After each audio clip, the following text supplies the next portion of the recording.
3, 2, 1, cue.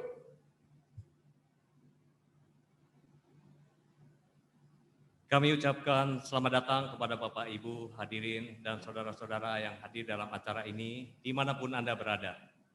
Mari kita memulai acara ini. Assalamualaikum warahmatullahi wabarakatuh. Selamat siang, salam sejahtera untuk kita semua. Yang terhormat Bapak Presiden Republik Indonesia, Bapak Insinyur Haji Joko Widodo, dan dalam kesempatan ini diwakili oleh Bapak Menteri Koordinator Bidang Kemaritiman dan Investasi, Bapak Jenderal TNI Purnawirawan Luhut Binsar Panjaitan MPA. Yang terhormat Bapak Menteri Koordinator Bidang Perekonomian Republik Indonesia, Bapak Erlangga Hartarto MMT MBA. Yang saya hormati Bapak Ibu Pejabat Otoritas Jasa Keuangan. Yang terhormat Bapak-Bapak Duta Besar Republik Indonesia. Hari ini beliau hadir, Duta Besar Indonesia untuk China, Bapak Johari Oratmangun, Duta Besar Indonesia untuk Vietnam, Bapak Ibnu Hadi, Duta Besar Indonesia untuk Singapura, Bapak Suryo Pranoto, Duta Besar Indonesia untuk Malaysia, Bapak Remono. Yang saya hormati dan yang terhormat Ketua Umum Asosiasi Emiten Indonesia, Bapak Iwan Setiawan Lukminto. Yang terhormat Ketua Umum Kadin, Bapak Rosan Perkasa Roslani. Yang terhormat Ketua Umum Apindo, Bapak Haryadi Sukamdani. Yang terhormat Ketua Umum DPP HIPMI, Bapak Mardani Maming. Yang saya hormati Bapak Ibu Ketua Umum Asosiasi yang terkait dan hadir pada hari ini, dan para undangan yang tidak dapat saya sebutkan satu persatu, beserta seluruh hadirin yang berbahagia. Alhamdulillah atas nikmat dan hidayah yang dilimpahkan Tuhan Yang Maha Esa, sehingga kita tetap dapat berkumpul pada hari ini dalam acara webinar ekonomi dengan tema Economic Outlook 2021, The Year of Opportunity. Acara ini diselenggarakan oleh Asosiasi Emiten Indonesia, bekerjasama dengan Kadin, Apindo, dan HIPMI. Bapak Ibu sekalian dan hadirin yang kami hormati, perkenankan saya untuk menyampaikan susunan acara pada hari ini. Pertama, menyanyikan lagu Kebangsaan Indonesia Raya, kemudian pembacaan doa, kemudian penyampaian sambutan dari Ketua Umum AEI, Ketua Umum DPP HIPMI, Ketua Umum Apindo, dan Ketua Umum Kadin. Keempat, penyampaian keynote speech dari yang terhormat Bapak Presiden Republik Indonesia, Bapak Insinyur Haji Joko Widodo, yang pada hari ini akan diwakilkan kepada Bapak Menteri Koordinator Bidang Kemaritiman dan Investasi, Bapak Jenderal TNI Purnawirawan Luhut Binsar Panjaitan. Kelima, penyampaian materi dan narasumber kita, Bapak Menteri Koordinator Bidang Perekonomian, Bapak Dr. Insinyur Erlangga Hartarto MMT MBA. Dan keenam adalah sesi tanya jawab dan yang akan dipandu oleh moderator dan akan ditutup nanti setelah sesi tanya jawab. Bapak Ibu hadirin yang kami hormati dimanapun Anda berada, mari kita berdiri untuk menyanyikan lagu Kebangsaan Indonesia Raya. Menyanyikan lagu Kebangsaan Indonesia Raya. Kebangsaan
kasih. Silakan kembali duduk di tempat masing-masing dimanapun Anda berada.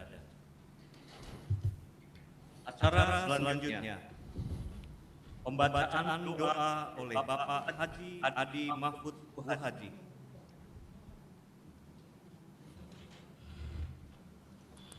Bismillahirrahmanirrahim. Assalamualaikum warahmatullahi wabarakatuh. Izinkan saya menyampaikan mukadimah doa. Al-Imam Syafi'i bernasihat bahwa amal yang paling berat di dunia ada 3. Yang pertama, dermawan di saat kekurangan. Yang kedua, menjaga diri pada waktu sendirian. Dan yang ketiga, mengatakan kebenaran di hadapan orang yang diharapkan dan ditakuti. Hadirin, mari kita tundukkan kepala sejenak guna berdoa kehadirat Allah Subhanahu wa taala. Doa akan saya pimpin dalam Islam dan mohon kiranya yang lain untuk menyesuaikannya. Terima kasih. Astaghfirullahaladzim. Astaghfirullahaladzim, lakal hamdu ya maulana ya ma'bud. Allahumma ya rabbal alamin. Ya Allah ya Rahman ya Rahim. Pada hari ini kami bersilaturahim dalam webinar ekonomi nasional. Karuniakanlah kasih sayang-Mu ya Allah pada hamba dalam berasosiasi melalui AEI Kadin Indonesia, BPN Apindo serta HIPMI.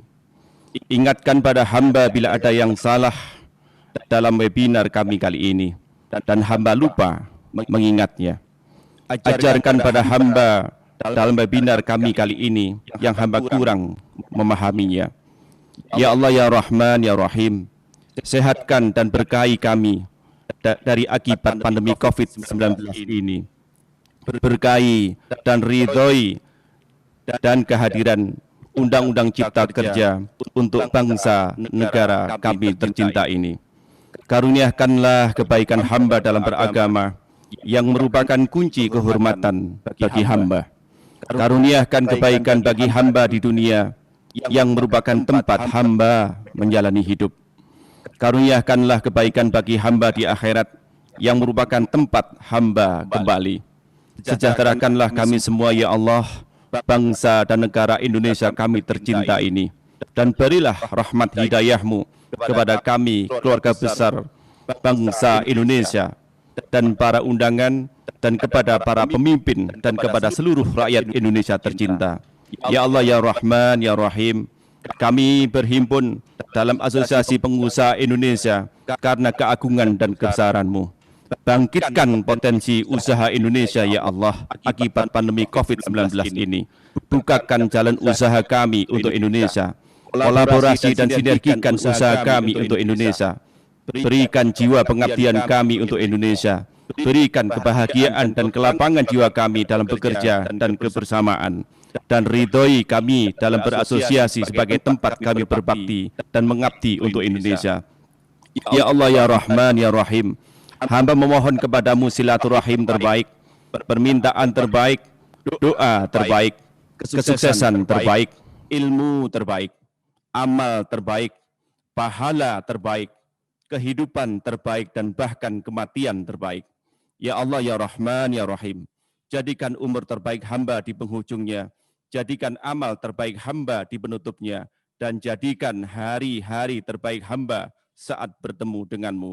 Allahumma rabbana atina fid dunya hasanah wa fil akhirati hasanah wa qina adzabannar.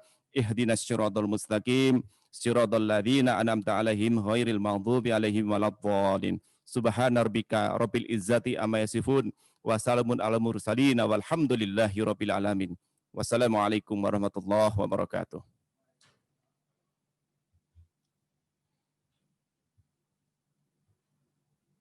Bapak Ibu hadirin yang kami hormati, memasuki acara berikutnya yaitu sambutan dari Bapak Iwan Setiawan Lukminto, Ketua Umum Asosiasi Emiten Indonesia. Kepada Bapak Iwan Setiawan Lukminto, waktu dan tempat kami persilahkan.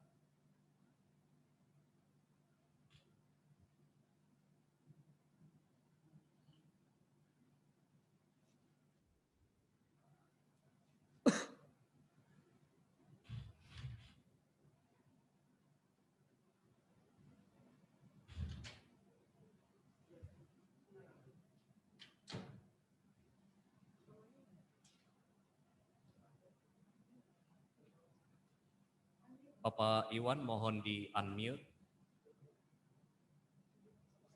Mikrofonnya mohon di-unmute.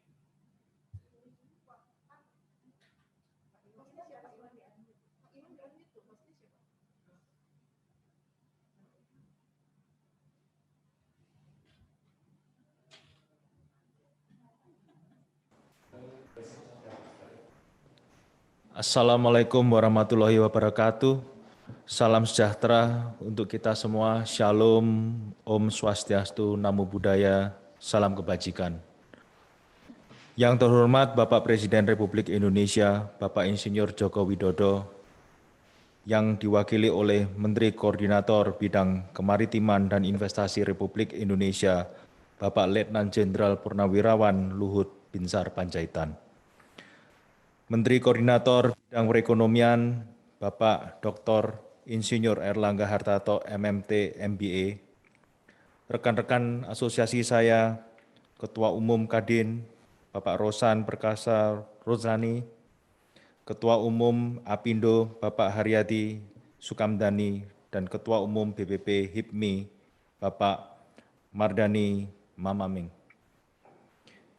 Yang saya cintai, Bapak Ibu Direksi atau perwakilan anggota Asosiasi Emiten Indonesia dan perusahaan tercatat, teman-teman pengurus Asosiasi Emiten Indonesia yang saya banggakan. Hadirin yang saya hormati. Pertama-tama, marilah kita bersama-sama mengucapkan puji syukur kepada Tuhan Yang Maha Esa.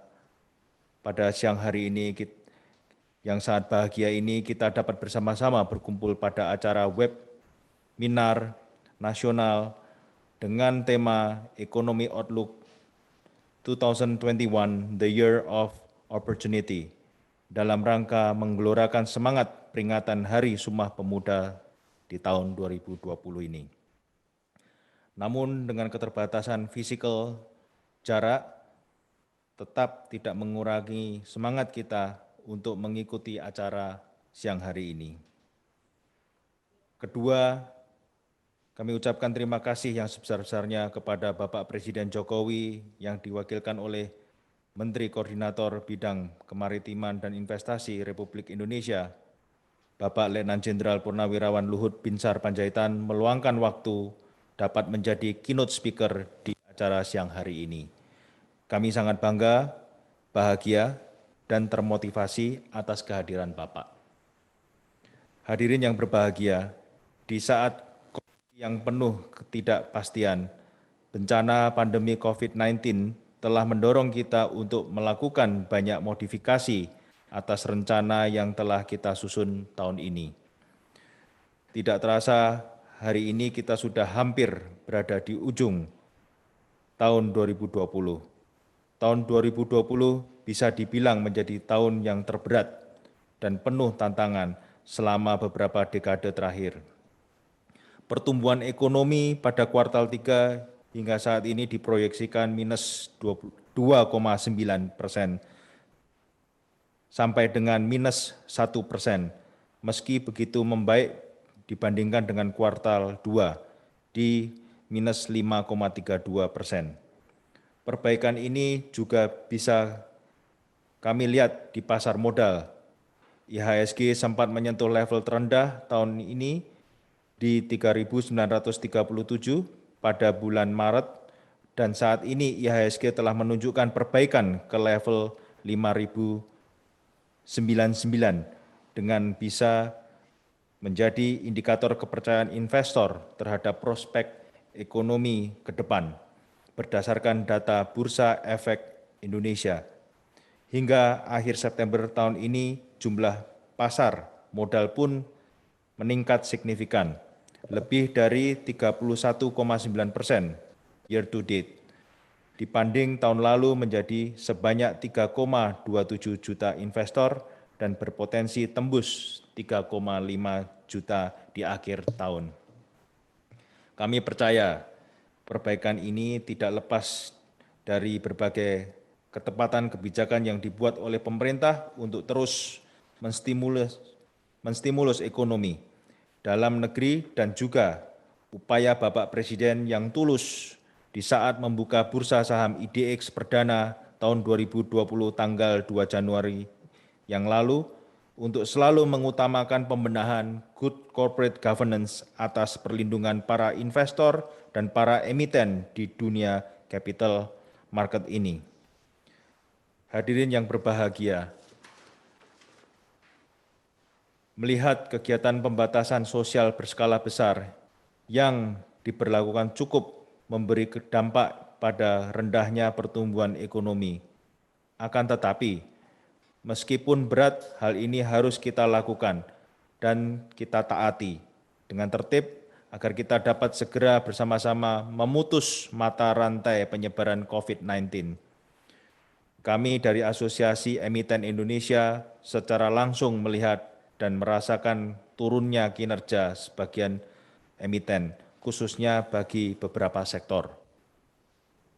Namun kami percaya pemerintah akan mengambil langkah cermat menghadapi hal ini, sehingga terus meningkatkan beberapa kebijakan yang telah ditempuh pemerintah dalam berbagai bidang, kesehatan, sosial ekonomi, dan keuangan. Salah satu kebijakan mendasar dalam rangka diambil pemerintah.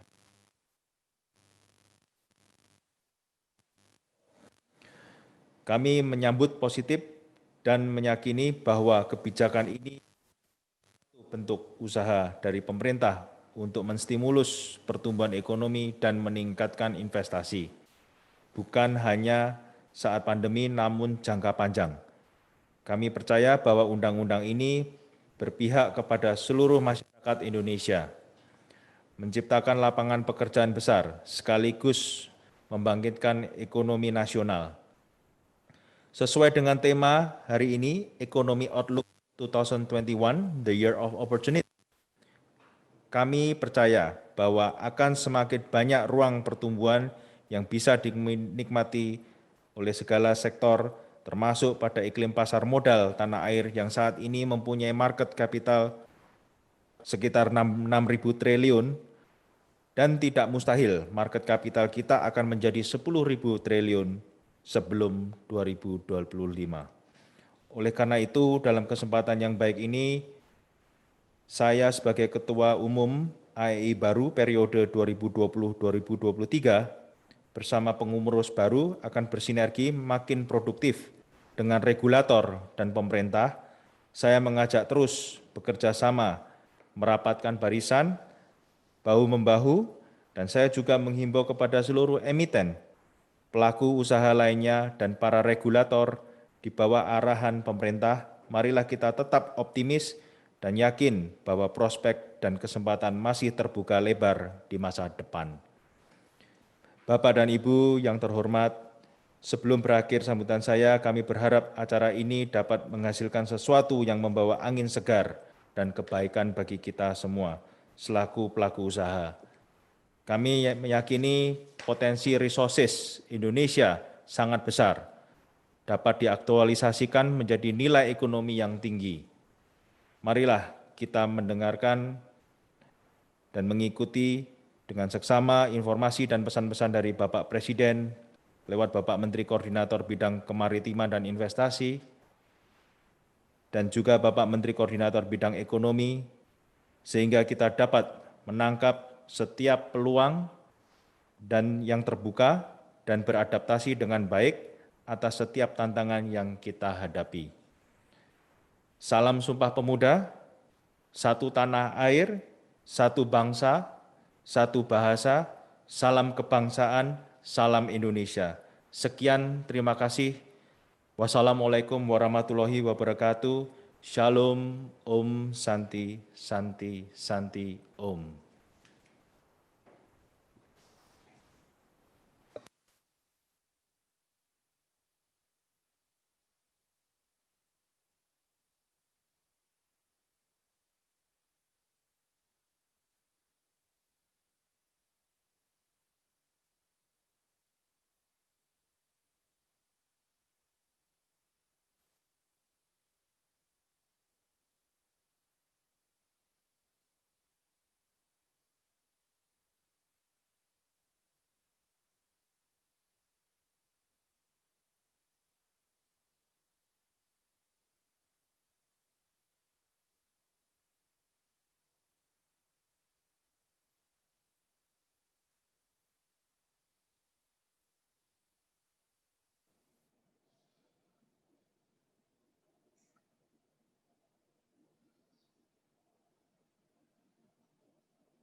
Halo. Silakan kepada Bapak Mardani Maming, Ketua Umum HIPMI untuk menyampaikan sambutan. Terima kasih senior, suaranya hilang tadi, jadi tidak mendengar. Assalamualaikum warahmatullahi wabarakatuh. Selamat siang, salam sejahtera bagi kita semua. Om Swastiastu, Namo Buddhaya, salam kebajikan. Yang saya hormati Presiden Republik Indonesia Bapak Joko Widodo, Bapak Insinyur Joko Widodo atau yang diwakili oleh Bapak Luhut Baisar Panjaitan, Menko Bidang Kemaritiman dan Investasi, dan yang saya hormati senior saya Bapak Airlangga Hartarto, Menteri Koordinator Bidang Perekonomian yang menjadi keynote speaker, dan yang saya hormati senior saya Bapak Haryadi Sukamdhani, Ketua Umum Apindo, dan senior saya Bapak Rosan Perkasa Rosliani, Ketua Umum Kadin, dan yang saya hormati Bapak Iwan Setiawan Lukiminto, Ketua Umum AEA, dan serta Bapak Ibu dimanapun berada yang menghadiri acara virtual Zoom ini. Puji syukur kita panjatkan kehadirat Allah Subhanahu wa Ta'ala, Tuhan yang Maha Pengasih, memberikan kita kesempatan untuk berkumpul dalam acara kali ini dalam Outlook 2021, The Year of the Opportunity. Adanya pandemik COVID-19 ini sungguh sangat menimbulkan gangguan ekonomi yang signifikan, baik di dunia dan di Indonesia. Selain berdampak pada kesehatan, dampak berat lainnya terhadap lapangan kerja dan penghidupan, terutama bagi kelompok masyarakat yang paling rentan termasuk para pelaku usaha juga terkena imbasnya. Yang terpenting dalam kondisi ekonomi yang sedang tak menentu ini adalah bagaimana bisnis para pengusaha yang bertahan dan PHK yang tidak dilakukan. Bagaimanapun program pemulihan ekonomi nasional dengan melindungi dunia usaha sangatlah penting.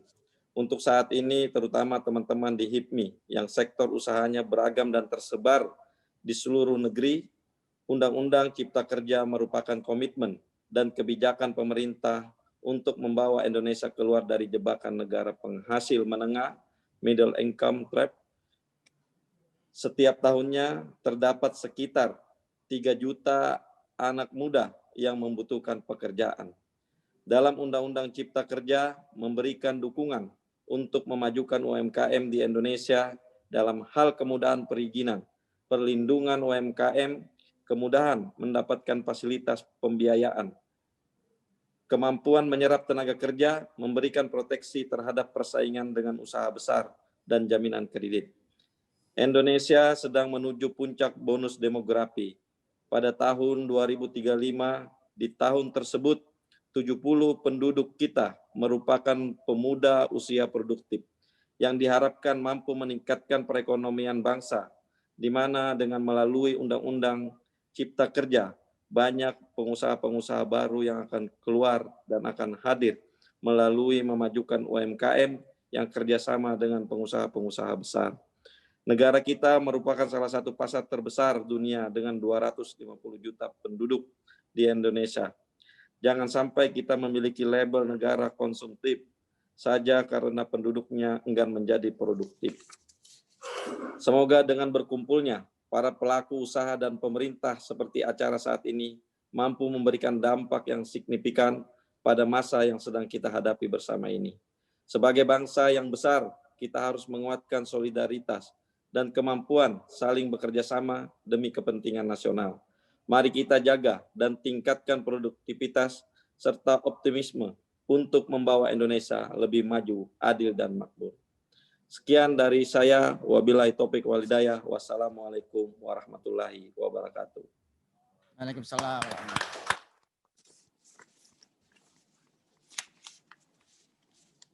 Terima kasih Bapak Mardani Maming, Ketua HIPMI yang telah memberikan sambutan dan pencerahannya pada acara ini.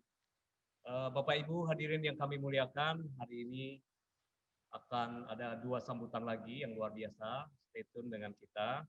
Berikutnya akan disampaikan oleh Ketua Umum Apindo, Bapak Haryadi Sukamdhani. Kepada Bapak Haryadi Sukamdhani, waktu dan tempat kami persilakan. Terima kasih Assalamualaikum warahmatullahi wabarakatuh. Salam Waalaikumsalam sejahtera warahmatullahi bagi wabarakatuh. kita semua. Shalom, Om Swastiastu, Namo Buddhaya, salam kebajikan, Rahayu. Yang kami hormati Bapak Presiden Republik Indonesia, Bapak Insinyur Haji Joko Widodo, yang dalam kesempatan ini diwakili oleh Bapak Menteri Koordinator Kemaritiman dan Investasi, Bapak Jenderal Purnawirawan Luhut Binsar Panjaitan.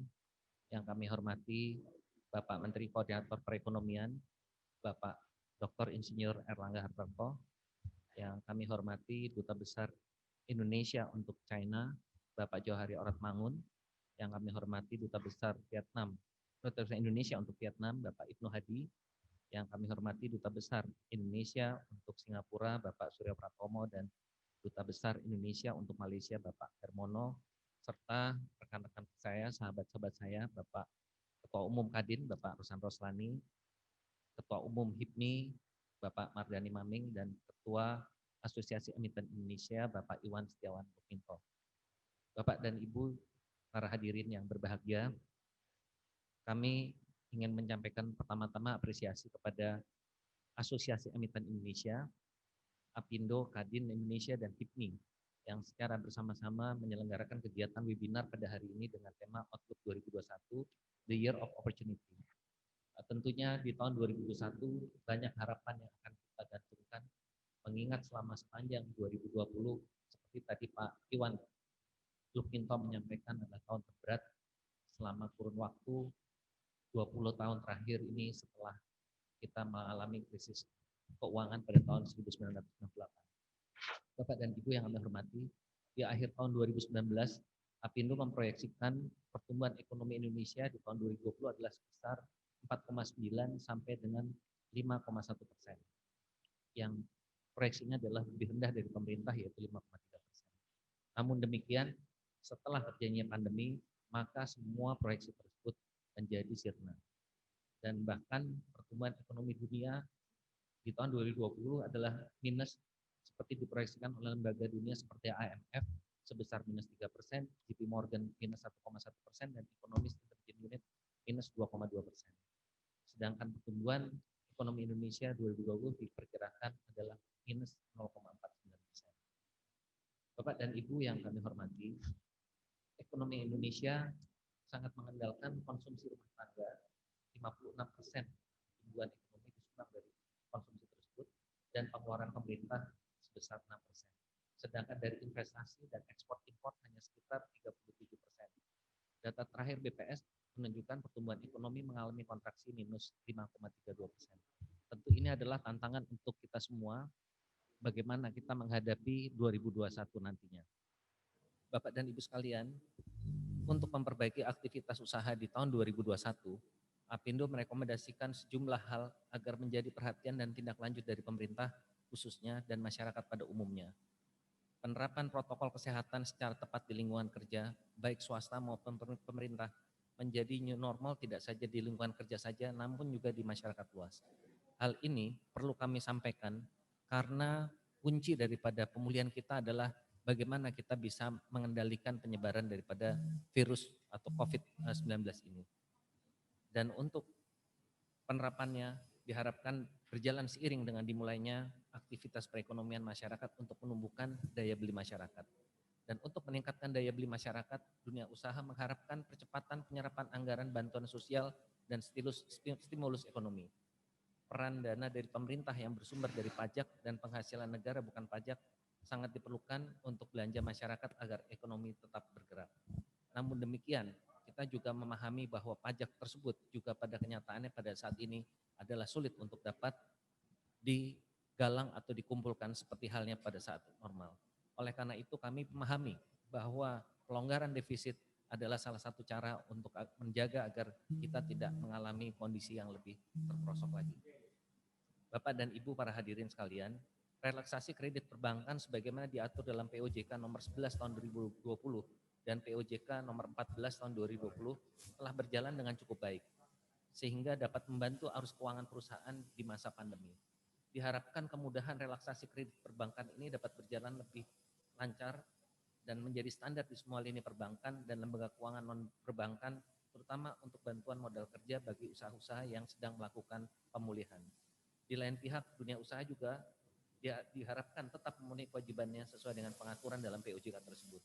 Apindo mengharapkan agar OJK dapat mempertimbangkan perpanjangan relaksasi sebagaimana diatur dalam POJK nomor 11, yaitu yang seharusnya berakhir pada bulan Maret tahun 2021 dapat diperpanjang untuk kurun waktu 1 tahun atau 2 tahun ke depan. Karena kami memahami bahwa tidak mungkin dalam waktu 1 tahun akan terjadi pemulihan.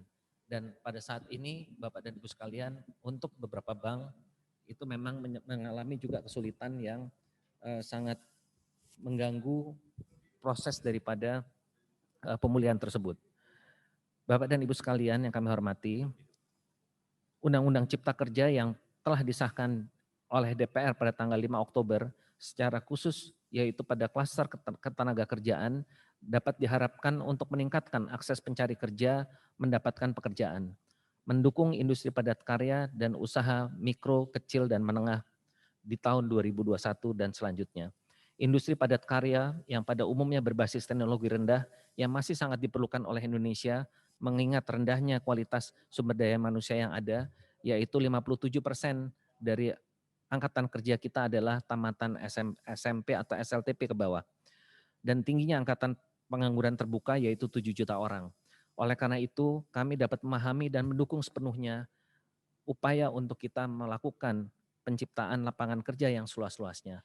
Dan untuk itu kami juga berharap bahwa upaya ini dapat dipahami oleh seluruh lapisan masyarakat dan secara khususnya adalah bagi rekan-rekan serikat pekerja, serikat buruh untuk dapat melihat dalam konteks yang lebih objektif bahwa bangsa kita sangat memerlukan investasi untuk memperluas lapangan kerja tersebut. Bapak dan Ibu yang kami hormati, berdasarkan catatan yang kami miliki bahwa ada kurang lebih 100 juta orang yang mendapatkan subsidi dari pemerintah. Yang tentunya hal ini adalah merupakan catatan bahwa masih ada jumlah yang besar dari masyarakat kita yang secara kemampuan ekonominya masih harus dibantu oleh negara. Tentunya ini menjadi prioritas untuk dapat disalurkan atau untuk dapat ditingkatkan menuju akses lapangan kerja yang lebih baik, yaitu lapangan kerja yang dalam kategori adalah pekerja formal. Bapak dan Ibu sekalian, pembahasan dalam Undang-Undang Cipta Kerja ini akan dilanjutkan dengan pembahasan di peraturan pemerintah dan juga di peraturan presiden. Oleh karena itu kami berharap pembahasan yang akan dilakukan ini tidak akan ada reduksi terhadap substansinya dan juga kami berharap bahwa dalam pembahasan ini juga akan menyelesaikan hal-hal yang masih belum jelas atau masih dirasakan masih menjadi hambatan di dalam tujuan dari pemerintah atau tujuan negara untuk membebaskan hambatan dalam regulasi dalam penciptaan lapangan kerja tersebut. Bapak dan Ibu yang kami hormati, demikian juga dengan usaha mikro, kecil, menengah, kami juga berharap bahwa Undang-Undang Cipta Kerja ini dapat memberikan dorongan, dapat memberikan iklim yang lebih baik bagi penciptaan lapangan kerja di sektor usaha mikro, kecil, dan menengah. Bapak dan Ibu sekalian yang kami hormati, mencermati kondisi penyebaran COVID-19 sampai dengan saat ini dan juga memperkirakan kecepatan pemulihan ekonomi di tahun depan, maka kami memperkirakan bahwa pertumbuhan ekonomi tahun 2021 adalah akan berkisar pada posisi terendah 2,5% dan tertinggi adalah 5,5%. Tentunya hal ini sangat tergantung pada saat nanti bagaimana kita mendapatkan vaksin yang akan diberikan oleh pemerintah pada bulan November, efektivitas daripada vaksin tersebut. Bapak dan Ibu sekalian, tentu kita juga tidak hanya bisa berharap dari vaksin, tapi juga kita juga harus berharap dari usaha kita sendiri, seperti yang kami sampaikan di depan, untuk menjaga protokol kesehatan kita. Bapak dan Ibu yang kami hormati, demikian yang dapat kami sampaikan dan kami mengucapkan selamat mengikuti webinar ini. Semoga akan ada hal-hal yang dapat memberikan pencerahan bagi kita semua. Wabillahi taufiq wal hidayah. Assalamualaikum warahmatullahi wabarakatuh. Om Santi Santi Santi Om.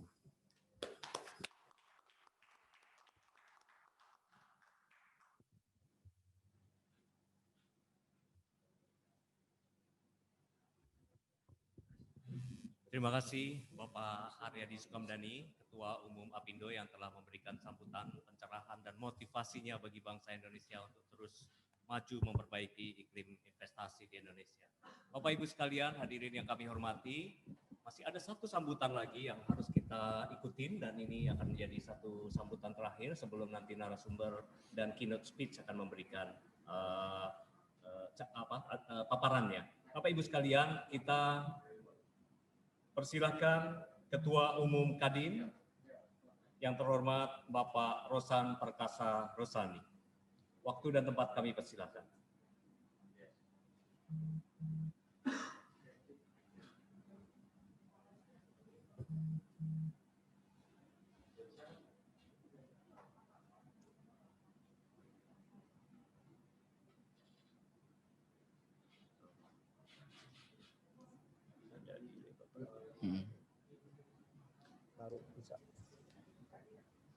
Assalamualaikum warahmatullahi wabarakatuh. Salam, Waalaikumsalam. Om Swastiastu, Namo Buddhaya, salam kebajikan. Kepada yang terhormat Presiden Republik Indonesia yang pada kesempatan ini diwakili oleh Menteri Koordinator Bidang Maritim dan Investasi, Bapak Luhut Panjaitan. Kepada yang terhormat Menteri Koordinator Bidang Perekonomian, Bapak Erlangga Hartarto. Dan juga tentunya kepada sahabat saya yang terhormat Ketua Umum Apindo, Bapak Haryadi Sukamdhani, Ketua Umum HIPMI Bapak Barani Maming, dan juga Ketua Umum Asosiasi Emiten Indonesia Bapak Iwan Rukminto, Excellencies Ambassador Bapak Ibu peserta webinar Ekonomi Nasional. Sebelumnya marilah kita senantiasa mengucapkan syukur alhamdulillah kepada Allah SWT karena kita semua masih diberikan kesehatan, kita semua masih diberikan umur panjang sehingga kita dapat bertemu melalui virtual pada sore hari yang berbahagia ini. Ya, seperti kita ketahui bersama, memang pada saat ini kita masih mengalami tekanan dari akibat oleh COVID-19, baik dari segi kesehatan maupun dari segi perekonomian. Tetapi tentunya itu tidak akan mengurangi semangat kita, sikap positif dan optimisme kita dalam rangka kita menghadapi COVID-19 ini. Karena kita mengetahui secara pasti, insya Allah COVID-19 ini suatu saat akan berakhir dan kita harapkan pada tahun mendatang yang dimana insya Allah vaksin juga sudah akan ditemukan akan mengurangi faktor dari ketidakpastian atau uncertainty selama ini yang telah berjalan akibat dari COVID-19 ini. Seperti kita ketahui bersama juga berdasarkan Kementerian Keuangan, perekonomian Indonesia pada akhir tahun 2020 ini akan mengalami kontraksi antara minus 0,6% sampai minus 0,17%. Dan tentunya ini juga akan berdampak terhadap banyak hal, terutama peningkatan faktor kemiskinan, peningkatan unemployment atau pengangguran. Kita ketahui bersama pengangguran sekarang terbuka sudah 7 juta dan diperkirakan akan menambah 5 sampai 6 juta akibat dari COVID-19 ini sehingga total akan menjadi 13 juta. Dan kita lihat juga dari angka-angka perdagangan kita dengan 10 trading partner terbesar kita semuanya mengalami kontraksi. Walaupun kontraksi dengan China dan US relatif tidak besar, tetapi tetap kontraksi. Kita lihat juga di industri rata-rata juga mengalami penurunan atau kontraksi. Dari 15 faktor industri, hampir semua mengalami kontraksi. Walaupun di bidang yang paling besar seperti pertanian masih mengalami pertumbuhan walaupun relatif sangat kecil. Dan kalau kita lihat juga pada kesempatan ini pemerintah pun sudah mengantisipasi ini dengan mengeluarkan paket stimulus yang kurang lebih 695,2 triliun rupiah. Dan kalau kita lihat alhamdulillah akhir-akhir ini penyerapannya terutama untuk bantuan sosial dan UMKM sudah meningkat secara signifikan. Pada hari ini sudah mencapai untuk bansos terutama sudah mencapai 80% dari total budget yang kurang lebih 203 triliun dan untuk UMKM sudah mencapai 74% dari total 123 triliun. Dan ini sangat penting karena UMKM kita ketahui bersama menyumbangkan kontribusi terhadap PDB kita, terhadap ekonomi kita kurang lebih 60% dan juga penyerapan tenaga kerja yang sangat tinggi kurang lebih mencapai 96% atau 116 juta dan juga berkontribusi ekspor kurang lebih mencapai 14%. Dan tentunya stimulus-stimulus lain sudah berjalan dengan baik terutama untuk ultramikro sebesar 2,4 juta yang sudah diberikan kepada 9 juta orang dan akan ditingkatkan sampai 12 bahkan 15 juta orang. Subsidi bunga juga sudah diberikan dan penjaminan kredit untuk UMKM melalui Askrindo dan Jamkrindo juga sudah berjalan dengan baik di beberapa bank. Bapak-bapak, ibu-ibu yang saya hormati dan saya banggakan. Kalau kita lihat memang di tengah tekanan perekonomian ini secara man-to-man atau bulan ke bulan itu sudah mulai membaik. Walaupun kalau kita lihat dibandingkan dengan year on year atau tahun ke tahun memang masih mengalami penurunan yang signifikan. Kita lihat dalam berapa 2-3 bulan terakhir ini PMI sudah meningkat di atas 50% walaupun sekarang turun sedikit lagi. Penjualan mobil, penjualan motor, consumer confidence, business activity index semuanya sudah mulai meningkat. Ya tentunya kita harapkan, kita tahu pada kuartal kedua kemarin merupakan titik paling rendah yang dimana kita berkontraksi pertumbuhan 5,3%.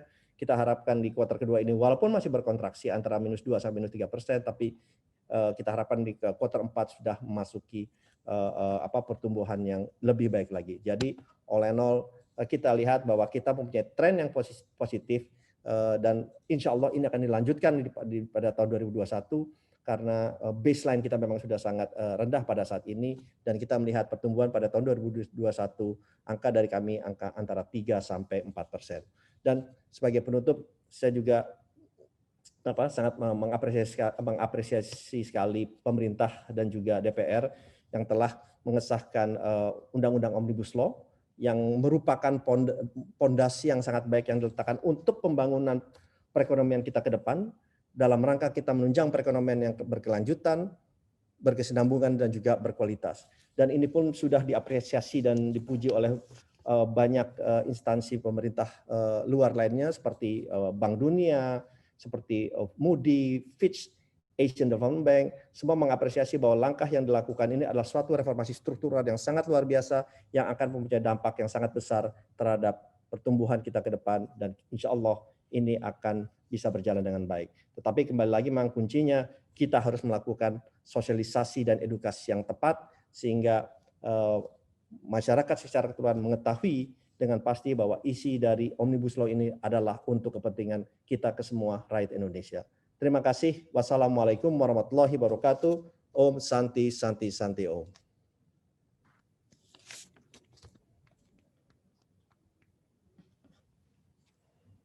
Terima kasih.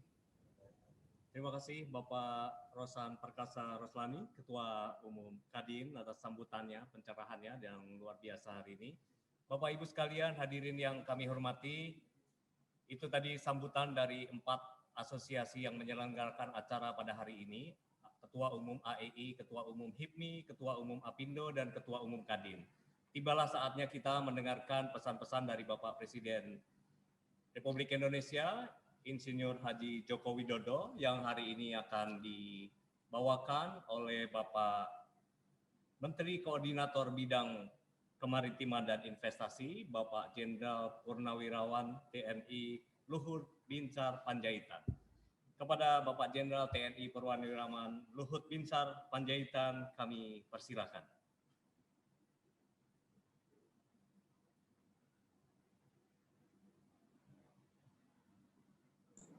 Siap Bapak, sudah Pak. Assalamualaikum warahmatullahi wabarakatuh. Waalaikumsalam warahmatullahi wabarakatuh. Saya diminta menyampaikan Outlook 2021, The Year of Opportunity, tanggal 21 Oktober ini.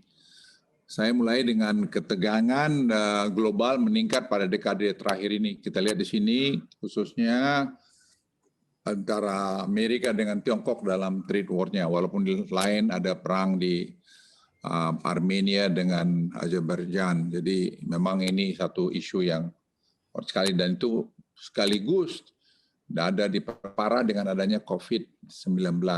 Nah, COVID-19 ini slide berikut itu memang adalah satu masalah yang global yang semua negara tidak ada yang tidak terdampak di sini. Tinggal bagaimana masing-masing negara itu memperkecil dampak terhadap negaranya.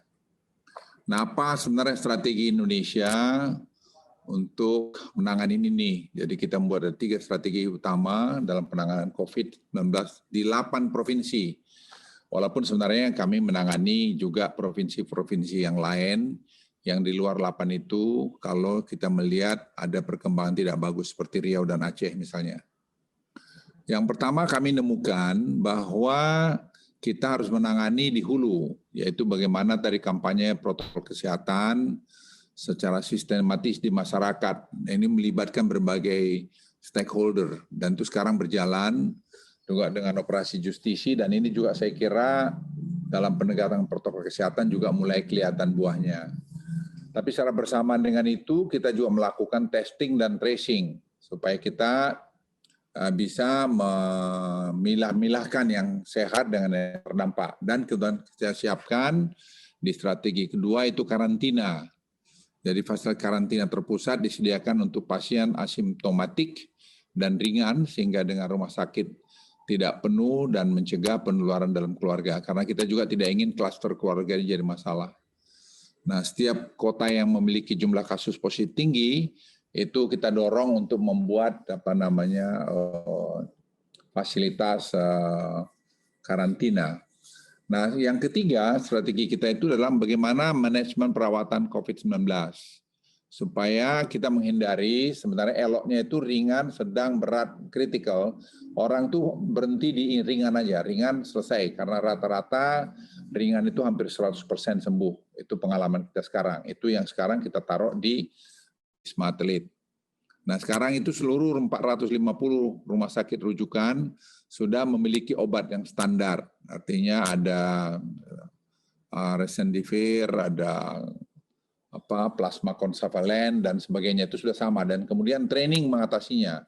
Sehingga tidak ada pasien dipindah-pindahkan lagi. Karena pada dasarnya semua rumah sakit dengan training yang dilakukan yang kami dapat dari 5 organisasi profesi dan tim rumah sakit BUMN dan kita rumuskan itu dalam satu buku panduan yang padu. Nah, dengan dengan pola ini kita melihat sekarang implementasi standar tata laksana klinis perawatan pasien COVID-19 seperti slide ini. Kita lihat banyak sekarang standarisasi pelaksanaan itu mulai berjalan. Seperti saya lihat ini best practices dari 5 organisasi profesi kedokteran.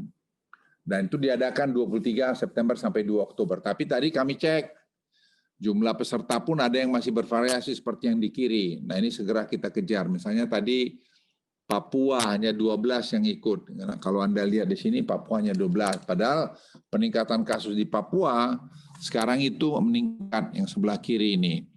Jadi ini tadi saya minta Menteri Kesehatan supaya di training lagi melalui YouTube yang sudah ada. Nah, ini juga pelatihan ini didampingin oleh pakar-pakar dari UI dan UGM. Jadi kita semua satu padu menangani itu.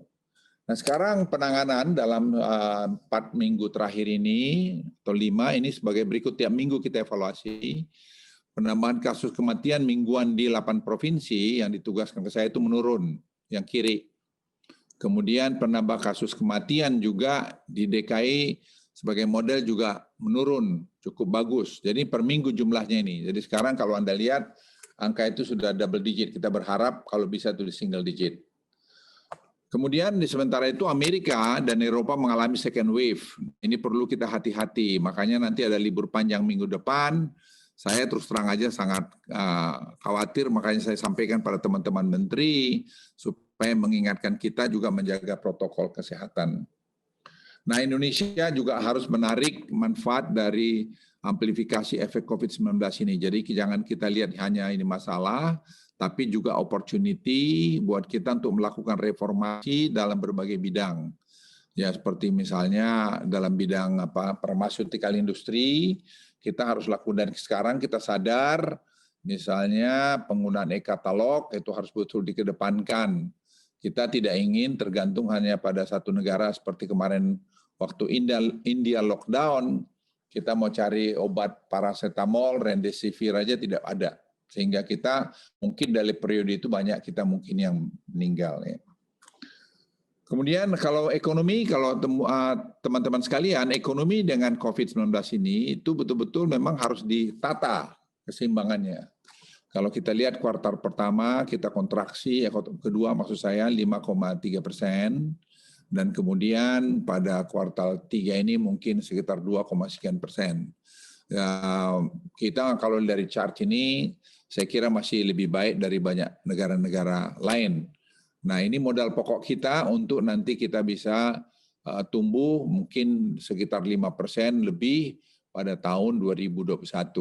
Tapi kita ini semua juga harus kompak, jadi jangan saling salah menyalahkan.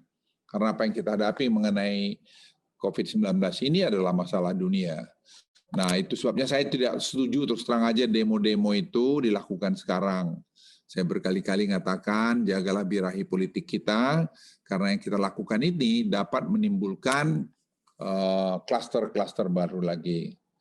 Investasi domestik PMDN menurun dari puncaknya di Q1 2020.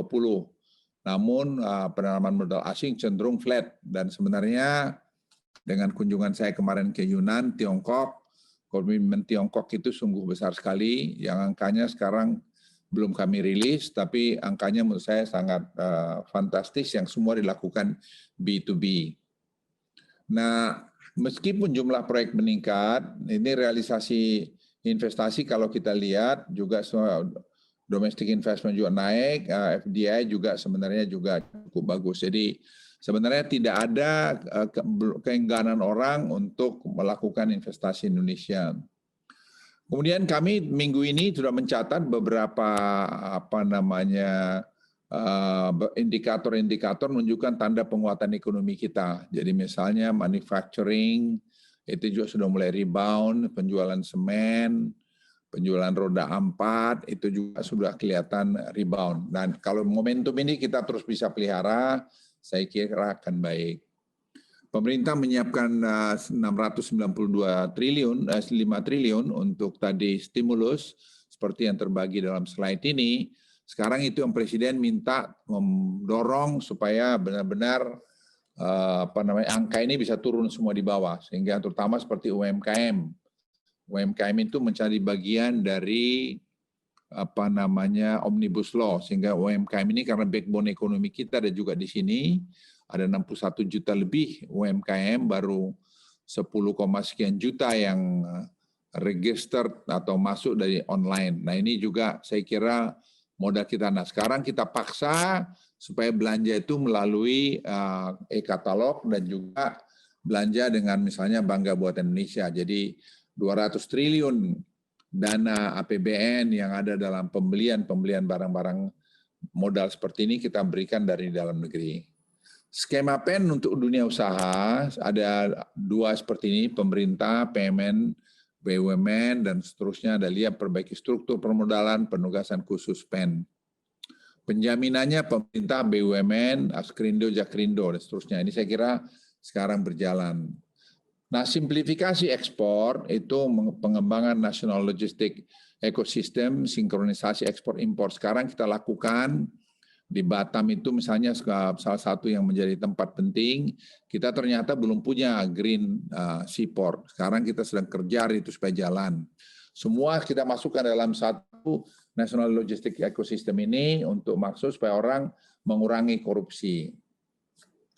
Kemudian juga tadi sudah saya singgung Bangga Buatan Indonesia, ini sekarang berjalan, tapi kita juga masih belum puas atau sangat tidak puas karena ternyata KL masih banyak yang belum memanfaatkan ini. Kita akan dorong KL juga untuk belanja sini.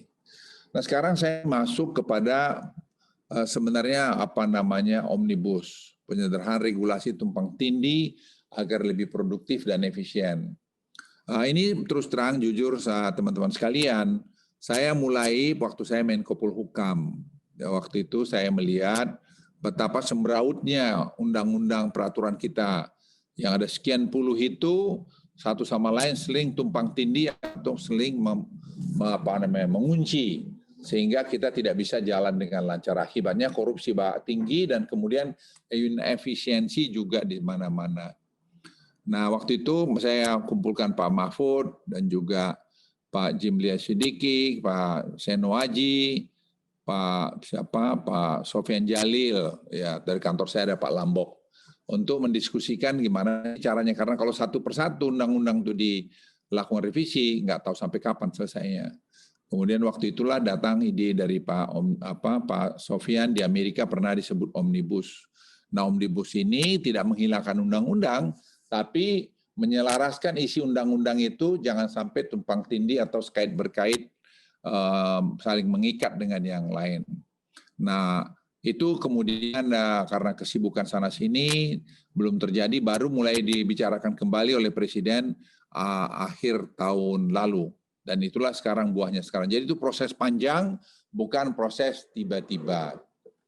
Nah, sekarang kalau kita lanjut kepada slide berikut, substansi utama Omnibus Law ini kalau kita lihat itu penerapan berbasis risiko. Di sini saya ingat saya ada 79 undang-undang yang kita lakukan harmonisasi. Dan itu sekarang berjalan dengan bagus. Dan ini konsultasi ke publik juga cukup. Tapi tadi saya usulin kepada Presiden, ke depannya kan kita masuk semua seperti ini, masuk ke satu website di mana orang bisa akses dan memberikan masukan. Sehingga nanti turunan Omnibus Law ini untuk PP-PP yang akan dikeluarkan itu akan Anda bisa lihat di website. Nah, di situ nanti bisa koreksi, bisa memberikan masukan kepada pemerintah untuk membuat itu lebih bagus lagi. Walaupun sungguhnya kemarin itu konsultasi itu juga banyak dilakukan, tapi mungkin opportunity-nya kurang banyak. Tapi dengan nanti kita buka website ini, saya kira itu akan bisa lebih bagus. Kemudian mengenai kesesuaian tata ruang, Anda baca di sini bagaimana kadang-kadang kita berhenti karena tata ruang, persetujuan lingkungan juga, pengintegrasian persetujuan lingkungan ke dalam perizinan berusaha. Andal itu tetap ada untuk kegiatan usaha yang terdampak penting, risiko tinggi terhadap lingkungan. Jadi tidak ada sebenarnya yang kita buat itu akan merugikan kepada pemerintah. Nah, yang paling menguntungkan lagi kalau slide berikut itu sebenarnya UMKM. Tadi sudah saya singgung, ada 61 juta lebih UMKM kita. Nah, mereka ini Anda lihat berapa dapat nomor ini, diberikan kemudahan semua. Untuk apa? Ciptakan lapangan kerja. Untuk apa? Supaya dana kita itu tidak melahiri keluar.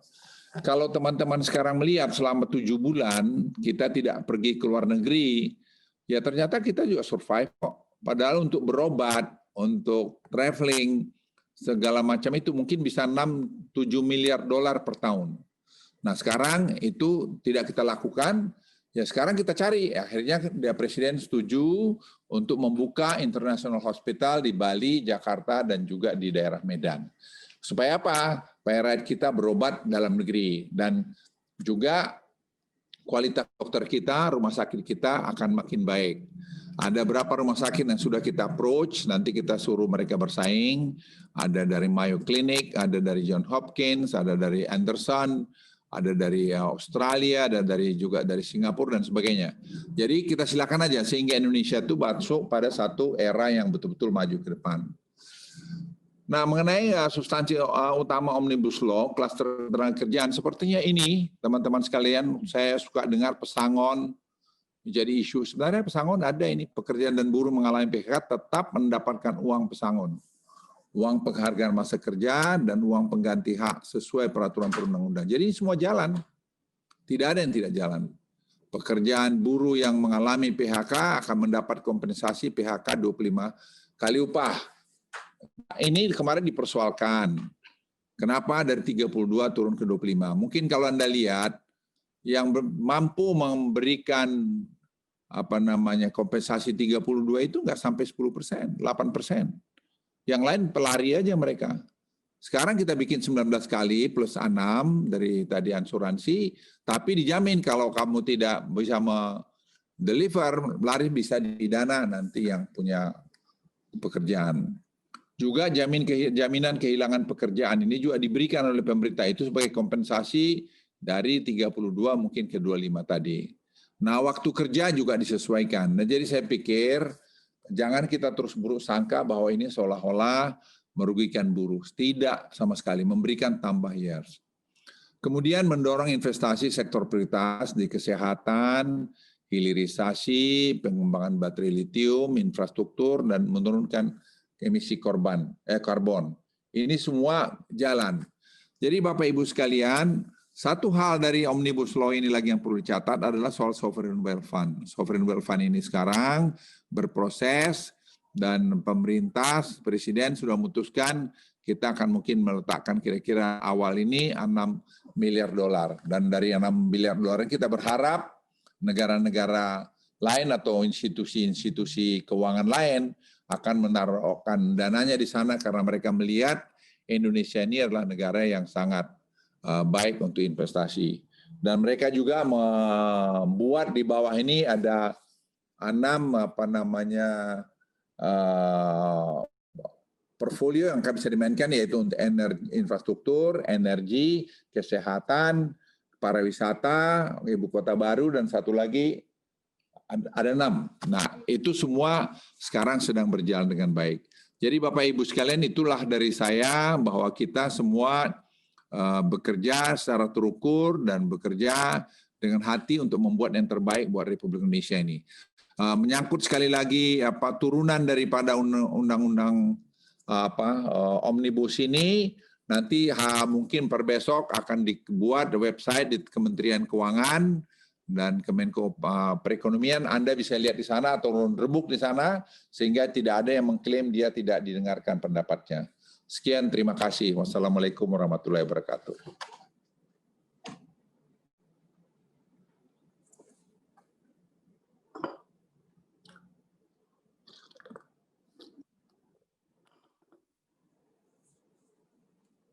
Suaranya nggak dengaran. Suaranya nggak dengar. Siap. Terima kasih. Terima kasih yang terhormat Bapak Jenderal TNI Purnawirawan Luhut Binsar Panjaitan atas penyampaian keynote speech hari ini. Dan Pak Luhut mohon izin mengetahui bahwa jadwal Bapak sangat pendek. Kami panitia berkenan mempersilahkan Bapak dengan hormat untuk berkenan meninggalkan ruang Zoom meeting, atau Bapak masih berkenan berada di ruangan Zoom meeting, Bapak. Mohon izin, Bapak. Silakan, saya akan nonton sampai nanti waktunya saya pergi.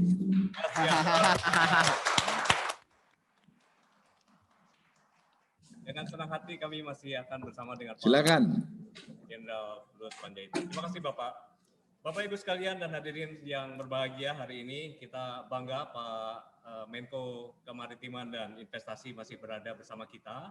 Dan acara selanjutnya kita akan mendengarkan dan menyimak paparan dari Bapak Menteri Koordinator Bidang Perekonomian, Bapak Dr. Insinyur Airlangga Hartarto, MT, MBA.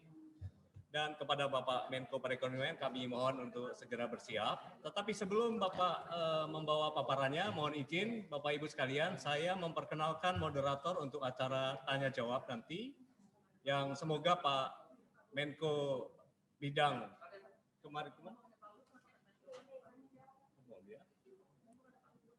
Oke, Bapak Ibu sekalian, ada permintaan juga, barangkali ada rekan-rekan hadirin peserta yang juga akan mempertanyakan sesuatu kepada Bapak Menko Perekonomian, Bapak Menko Kemaritiman dan Investasi. Kami juga akan persilakan untuk standby di chat box ya, pertanyaannya ya. Nanti Bapak moderator kita yang akan membawakan. Bapak Menko Airlangga Hartarto juga sudah siap.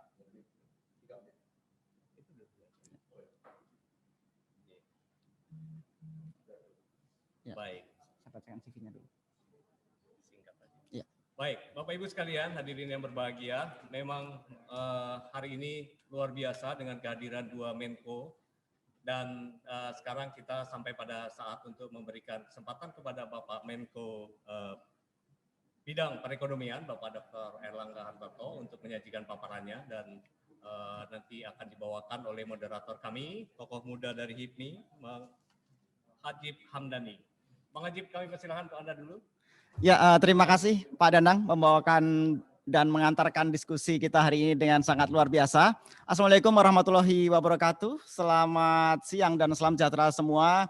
Bapak, Ibu, dan rekan-rekan audiens semua, tentunya tidak sabar kita untuk mendengarkan paparan, arahan, dan diskusi lebih lanjut dari Pak Menko Perekonomian. Dan terima kasih Pak Menko Bidang Maritim dan Investasi yang telah memberikan sebuah pengantar dan membangun optimisme yang luar biasa untuk kita sama-sama menatap tahun 2021.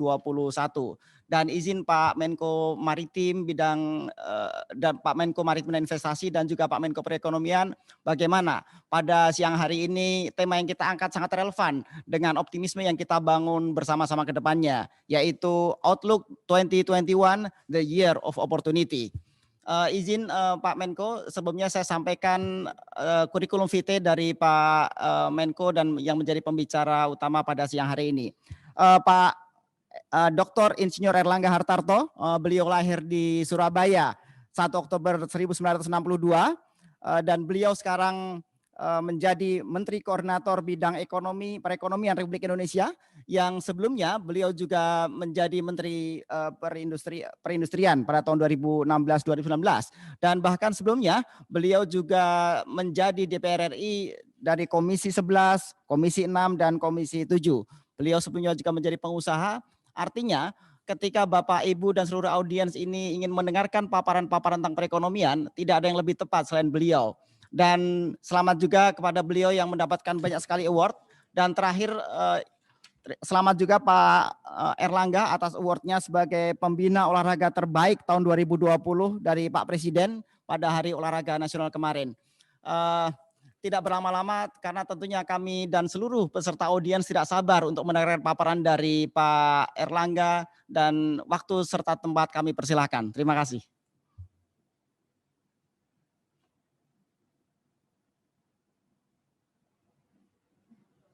Pak Luhut Binsar Panjaitan, Dewan Penasehat saya, yang kami hormati Ketua Umum Kadin, Ketua Umum Asosiasi Emiten, Pak Iwan Lukminto. Ini orang Solo nih Pak Luhut, Pak Menko. Ini Solo Connection Pak di sini Pak. Kemudian ada Pak Ketua Umum Apindo, Pak Haryadi. Kebetulan Solo juga nih Pak. Dan Ketua Umum Bahlil, Ketua Umum HIPMI, pengganti Bahlil, Pak Maming. Ya, Pak Rosan, terima kasih. Ini Satgas dalam kebijakan publik untuk mengawal daripada Cipta Kerja.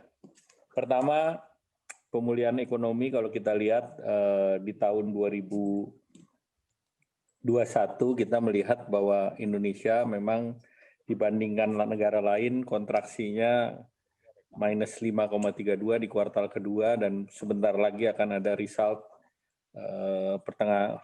tanggal 10 bulan depan. Itu result daripada Q3, dan di sini berbagai kompromi sudah melihat kita akan ada tetap minus di kuartal ketiga, tetapi diharapkan Q4 kita masuk bisa minus 1 sampai positif 0,4 dalam forecast. Dan di tahun 2021 berbagai lembaga sudah melihat bahwa kita adalah positif sekitar 5%, 4,5 sampai 5%. Dan ini kalau kita lihat memang berbagai negara, termasuk beberapa negara di Asia, Malaysia misalnya di Q2 turunnya minus 17,1 kontraksi, Q3 juga diperkirakan minus, kemudian demikian pula Singapura minus 12, Q3-nya juga minus 7 diperkirakan, India bahkan lebih dalam lagi, minus 23 dan 11,25. Nah tentu kita berharap bahwa di tahun 2021 ini mulai daripada pemulihan ekonomi, terutama tentu apabila kita bisa mendapatkan akses terhadap vaksin yang memang sudah direncanakan, dan Pak Menko Marinvest baru dari China untuk memastikan bahwa akses terhadap global vaksin baik yang dari China maupun berbasis daripada UAE dan dari AstraZeneca bisa masuk pada waktunya. Kemudian kalau kita lihat secara global, memang kalau kita lihat dari bulan April sampai dengan terhadap di bulan September, Oktober ini, seluruhnya trennya ke arah positif dan uncertainty juga sudah menurun. Dan Indonesia seperti negara lain masuk dalam fase pemulihan. Kita bisa lihat dalam indeks saham berbagai negara, dari 24 Maret sampai 16 Oktober, hampir seluruhnya berada dalam jalur positif. Jadi kalau dibandingkan krisis pandemik yang lalu ataupun dibandingkan krisis moneter di 2008, kemudian di 98, ini capital market recovery-nya relatif lebih cepat. Dan di beberapa negara dibandingkan Januari, itu juga mereka sudah lebih tinggi. Sehingga kita berharap bahwa recovery V-shape ini akan terlihat. Kita juga lihat dari Global Manufacture Index, PMI di beberapa kawasan, yaitu di dunia sudah di atas 50, 52,3, kemudian di negara maju dan negara berkembang, dan ASEAN yang masih di bawah 48,3. Kemarin Indonesia sempat naik di atas 50, tapi karena ada rem lagi, sehingga kita turun lagi ke 47,2. Harapannya ini kita bisa naik lagi, seperti Vietnam, Filipina, India, itu sudah, dan China sudah berada dalam jalur di atas 50. Kemudian kalau kita lihat IHSG sudah di atas 5.000, dan ini sudah dari tanggal 24 Maret yang lalu yang sempat turun ke 3.900 sudah masuk lagi di jalur 5.000 kembali. Dan kalau kita lihat secara Maret sampai Oktober relatif sudah naik, walaupun secara berbasis dari Januari masih di bawah minus 18. Tapi kalau kita lihat dari segi rupiah juga sudah stabil, dan Fitch rating sudah mengonfirmasi rating kita adalah stable outlook atau BBB pada tanggal 10 Agustus yang lalu, dan ini merupakan salah satu daripada yang mendorong keyakinan kita.